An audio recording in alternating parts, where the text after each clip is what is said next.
Sa video ito pag-usapan natin kung ano-ano nga ba ang mga benefits, qualifications, and requirements sa pagkuha ng Student Driver's Permit. Kaya tara, samahan nyo at panoorin natin ang video na to. Pero bago yan, sa mga hindi pa nakasubscribe sa akin, kayo na ang bahala. So unahin na natin ang mga benepisyo ng LTO Student Driver's Permit. Pagdating sa benepisyo, ang LTO Student Driver's Permit ay nag-aalok ng mga sumusunod. Una, isang hakbang ka na lang na mas malapit sa pagkuha ng iyong driver's license. Pangalawa, pinahihintulutan kang magmaneho ng isang sasakyan at matuto o magsanay magmaneho sa mga kalsada ng Pilipinas, ngunit dapat may gabay ng isang lisensyadong driver.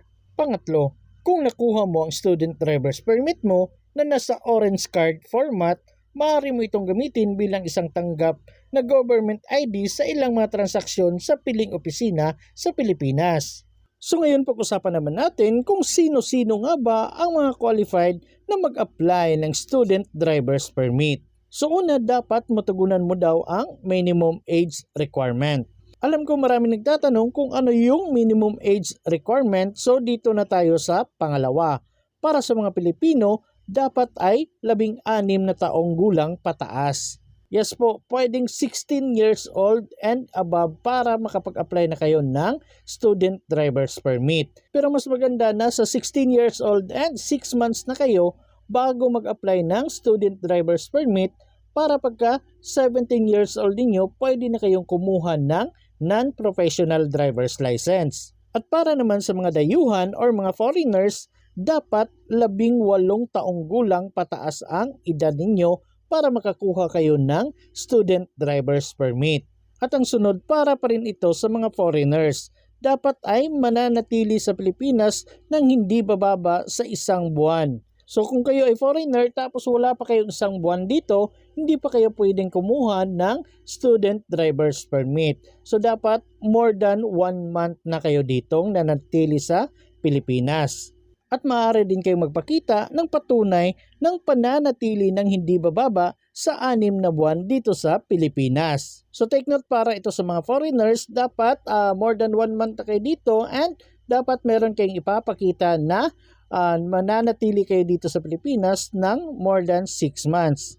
Next na qualification, para pa rin ito sa lahat, dapat ay marunong magbasa at magsulat sa Pilipino or English. At sunod, dapat wala kang hindi pa nare-resolvang traffic violation.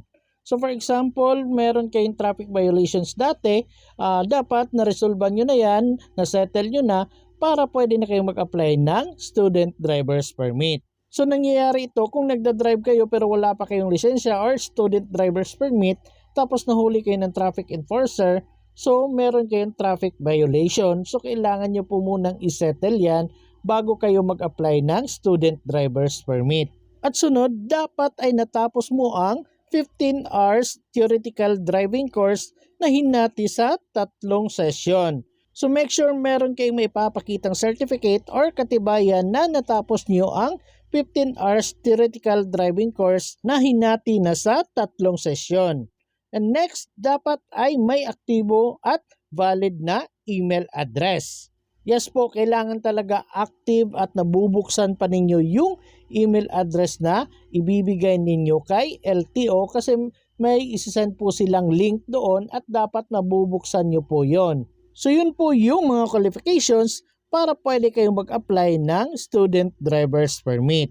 At kung pasok naman kayo sa qualification, pwede po kayong mag-apply na ng Student Driver's Permit pero kailangan yung dalhin itong mga requirements na babanggitin ko. So una sa mga requirements na kinakailangan nila ay yung duly accomplished application for permits and licenses form or yung tinatawag na EPL form. So pwede nyo pong i-search yan online tapos i-download nyo, then ipaprint nyo na lang po, then fill upan nyo lahat para pagpunta ninyo doon sa LTO office, may fill up na po yung EPL form ninyo. So bali less hassle na din po siya kasi may fill up na yung application form ninyo, ibibigay nyo na lang po doon, then bibigyan na lang po kayo ng number.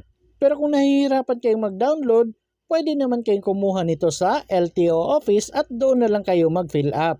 Next is yung pagsumiti ng original at isang photocopy ng medical certificate na electronically transmitted mula sa alinmang LTO accredited medical clinic. So pagdating nyo sa LTO office, marami din kayong makikitang accredited na LTO clinic. So pwede kayo pumunta doon, nasa tabi-tabi lang yan ng LTO office. Next ay yung pagsumiti ng original at isang photocopy ng alinman sa mga sumusunod na babanggitin ko. So una ay yung PSA or NSO Certificate of Birth, valid Philippine ID, passport, local civil registry of birth para sa mga lugar na wala pang PSA office.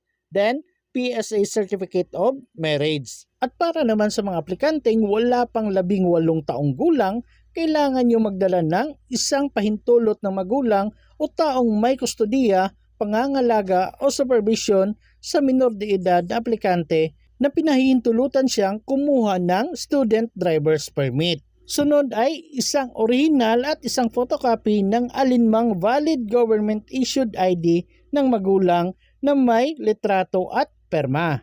Next ay pagsumiti ng original at isang photocopy ng anumang ID ng aplikante na may litrato at perma. At para naman sa mga dayuhang aplikante, magsumiti ng original at isang photocopy ng passport na may entry date na hindi bababa sa 1 buwan at visa duration na 6 na buwan mula sa petsa ng aplikasyon. Kung ipinanganak sa Pilipinas, magsumiti ng original at isang photocopy ng birth certificate na duly authenticated ng Philippine Autistic Authority or PSA. At para naman sa mga employed o nagtatrabaho, kailangan nyo magdala ng Taxpayers Identification Number or TIN number. At sunod na requirements ang pagsumiti ng original at isang photocopy ng Certificate of Completion ng 15 hours theoretical driving course na electronically transmitted sa LTO ng alinman sa LTO Accredited Driving School, LTO Drivers Education Center or LTO DEC o LTO Accredited TESDA Training Center sa Pilipinas. So ito po yung pinaka-importante, yung Certificate of Completion ng 15 hours theoretical driving course. At kung pasok naman kayo sa qualifications at kompleto na yung requirements ninyo, pwede na po kayong pumunta sa pinakamalapit na LTO office sa inyong lugar. Tapos ipasa nyo lahat yung mga requirements, then mag-antay na lang kayo na tawagin yung pangalan ninyo para makuha na yung student driver's permit ninyo. By the way guys, may video na rin po akong ginawa kung paano kumuha nito step by step process sa loob ng LTO office. So ilalagay ko na lang po yung link sa description box para hindi na kayo mahirapang maghanap. So kung nakakuha na kayo, pwede na po kayong magmaneho basta may kasama lang kayong lisensyadong driver. At next, pwede na kayong kumuha ng non-professional driver's license. At para sa mga 16 years old, mag-antay lang kayo na maging 17 years old na kayo para pwede na kayong mag-apply ng non-professional driver's license.